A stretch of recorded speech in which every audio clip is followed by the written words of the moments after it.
Ridgefield's Economic and Community Development Commission, the myth of public input, the sorry saga of its ill-conceived cannabis position, and their illegal meeting attempting to legitimize it.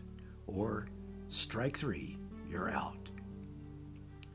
At the July 13 Board of Selectmen Cannabis Ordinance public hearing, former Economic and Community Development Chair Jeff Morris attempts to lure selectmen back from the ordinance prohibiting cannabis businesses with the promise of taxes. I know that you all have, the board has been against allowing the sale of marijuana in the town of Ridgefield.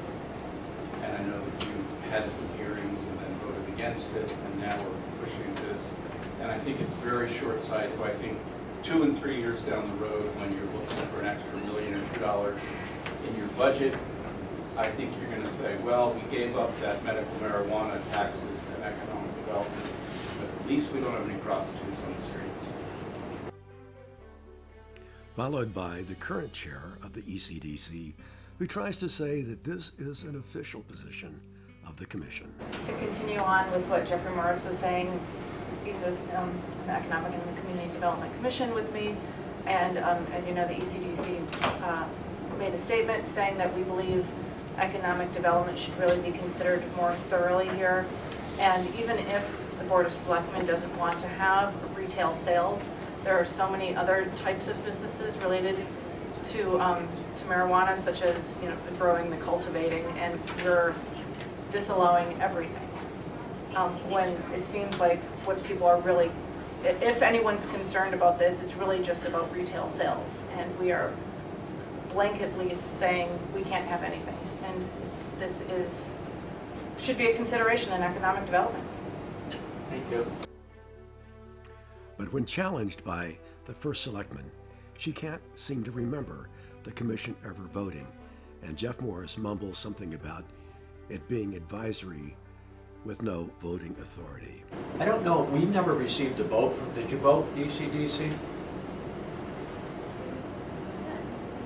Did the ECDC vote? I'm trying to remember to tell you the truth. Okay. Yeah. Anyway, go ahead, Mr. Carr. We have no voting authority. We put out recommendations. Go ahead. These two positions, side by side, are incoherent and self-contradictory. The only tax revenues the town could derive from a local cannabis business would be from the dispensary Ms. Norwood says should be excluded. So, on August 1st, the ECDC held their regular meeting in a hybrid Zoom and in-person meeting at Town Hall. As always, it invited public comment, and on its agenda, it included planning and zoning applications.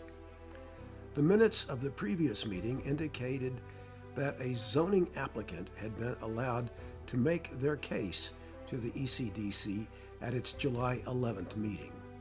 So, as the applicant for A-22-1, an application to update an existing zoning regulation that prohibited both medical and recreational marijuana that had passed in 2015 to comply with the new definitions in the state statute passed in 2021, I respectfully requested a similar opportunity to present the case for approving that application.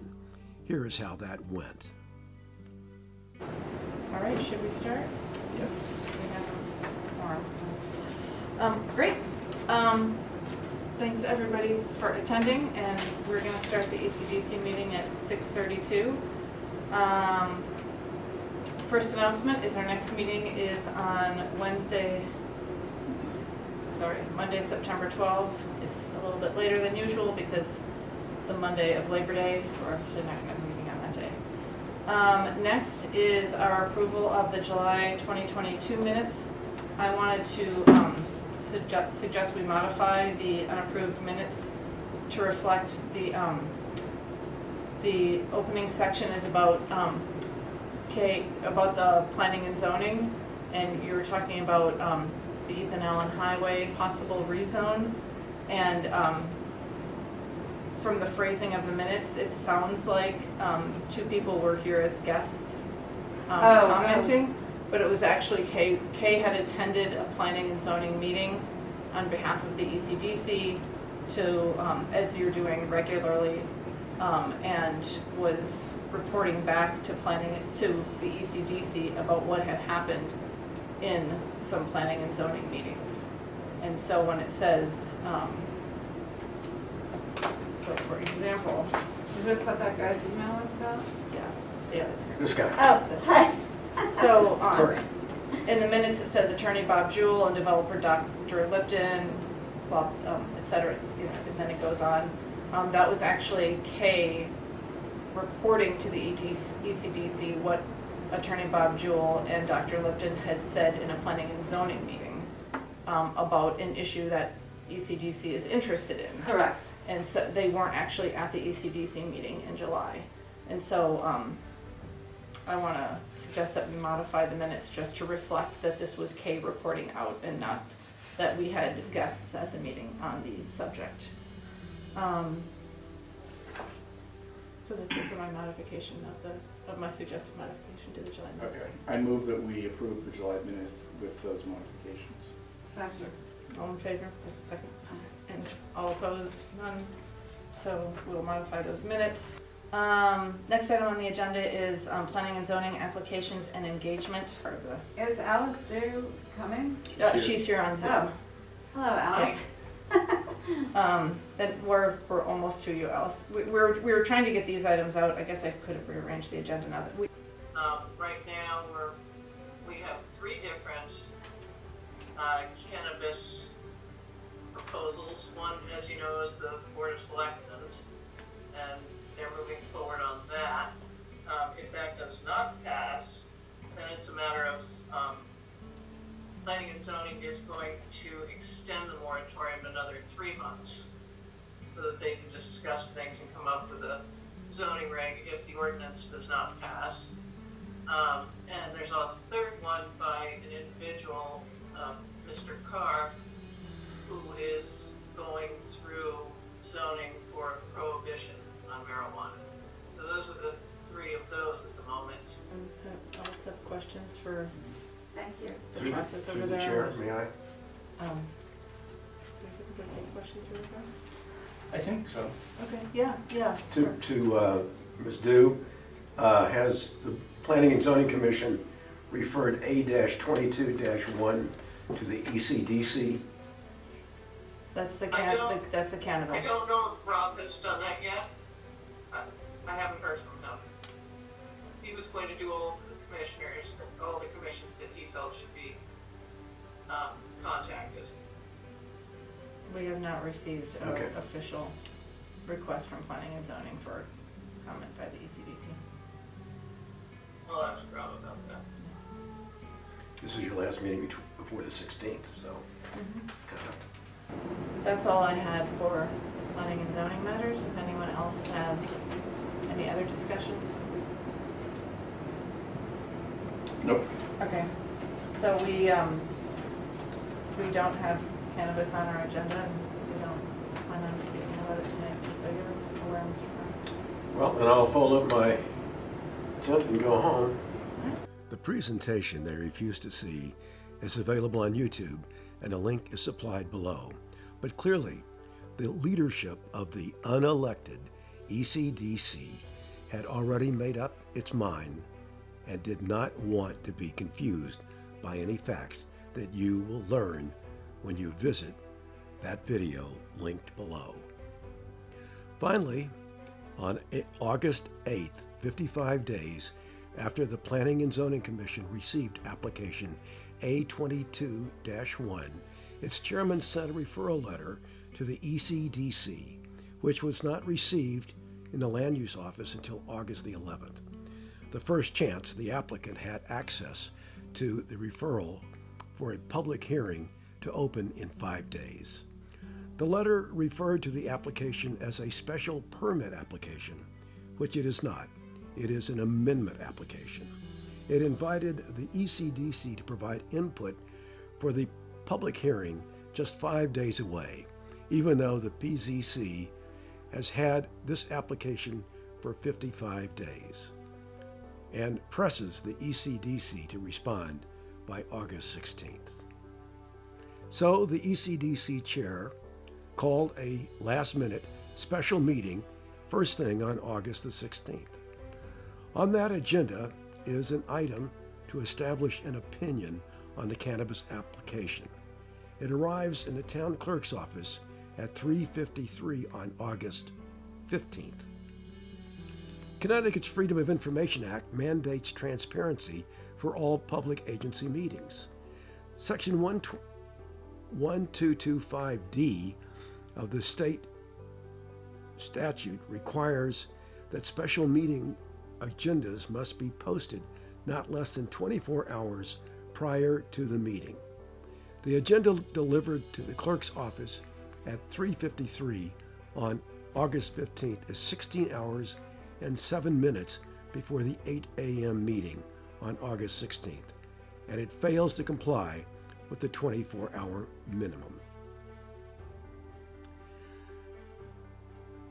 Nonetheless, minutes of this illegal meeting have been filed with the town clerk, documenting that it occurred and the business enacted by the commission. Since it is an illegal meeting, it renders all business it may have conducted null and void. Yet, it resulted in this performance by Ms. Norwitt at the Planning and Zoning public hearing on application A22-1. So I am here to represent the Economic and Community Development Commission, of which I am chair, and would like to make a statement regarding the cannabis prohibition application. The mission of the ECDC is to support orderly and planned economic development in keeping with the character of the town. A productive and prosperous community stems from creating a viable economic foundation. To this end, the ECDC supports allowing for cannabis establishments in Ridgefield, whether for medical or recreational use. Members of the Commission feel strongly that Ridgefield's economic success is dependent on supporting businesses that bolster our tax base and have relevance in today's economy. The cannabis industry is already an acceptable component of many state and town economies across the country. Connecticut has a long history of cultivating tobacco and remains one of the top 10 tobacco-producing states in the nation. The geographic and environmental qualities that make the state appealing for cultivating tobacco make it equally appealing for cultivating cannabis. Cannabis easily surpasses tobacco in positive use, such as medicinal treatment for pain, sleep orders, and nausea. In reviewing the application from Kirk Carr to the Planning and Zoning Commission regarding prohibition of cannabis establishments per Public Act 21-2, the ECDC concluded that cannabis establishments will enhance economic activity. The ECDC anticipates that cannabis establishments would be regulated by the town as to location, use, and more. If at any point the town, whether through ordinance or town vote, prohibits retail sales of cannabis, the ECDC recommends that the town consider that non-retail businesses could be allowed, such as production, cultivation, packaging, and transportation. And that is what the ECDC wanted to let the Planning and Zoning know. We have not been able, time did not allow for us to submit a letter stating this. I can submit this statement in writing if Planning and Zoning would prefer that. But given our, I think we got notice on Thursday of this meeting, and with a time schedule, et cetera, we were not able to submit a written statement. But we can. Is your a unanimous or just a preponderance? Unanimous. Thank you. Thank you. May I just say something, please? Sure. Mr. Morris and Ms. Norwitt were at the public hearing in July, and Mr. Morris did talk about $1 million in tax revenues that he expected from, I guess, local sales tax. Ms. Norwitt said, as she did tonight, that there were other businesses besides dispensaries, and dispensaries are really the only thing she thinks people object to. Those two arguments together are incoherent because the only way you're going to generate revenue is through sales tax of dispensaries. That's the only way you raise any additional monies. The first selectman asked if there'd been a vote on this. Maybe they weren't expecting the question, but the answer was, we don't remember, and it's only advisory and we don't vote on advisory. I know Ms. Norwood's claiming it's unanimous, but earlier this last public hearing, she said there'd been no vote on it. So I'm not quite sure. And I was at the last meeting where I tried to raise the issue with them. They weren't particularly eager to hear from me. But it's my impression, based on what she has said and what Mr. Morris has said, that there's never been an official vote taken on this. I mean, We had a so much special of the meeting presen- we had a special meeting this morning and we took a vote and it was unanimous. Okay, thanks for the clarification. Was that meeting announced? It was posted When was it posted? on Saturday. Okay, I'm not really sure that's in compliance with Freedom of Information Act, but we'll I deal with gave that. it to town hall. Special meetings need 24 hours. I gave it to town Okay, hall well- on Friday, which is, you can look up the rules. I'm Yeah, not I going to will. discuss I the will. rules with you right now. The timestamp agenda belies her claims about compliance with the Freedom of Information Act. She appears to be aware of the requirement that special meetings must be posted 24 hours prior to the meeting, but evidence in the clerk's office refutes her claim of compliance. The ECDC makes a mockery of its invitation for public comment. As the 822-1 applicants, John Noonan, John Tartaglia, and yours truly, are aggrieved and call on the ECDC to withdraw its illegally crafted recommendation from the Planning and Zoning and to not vote on it again without first giving the applicants a chance to make their case to the ECDC.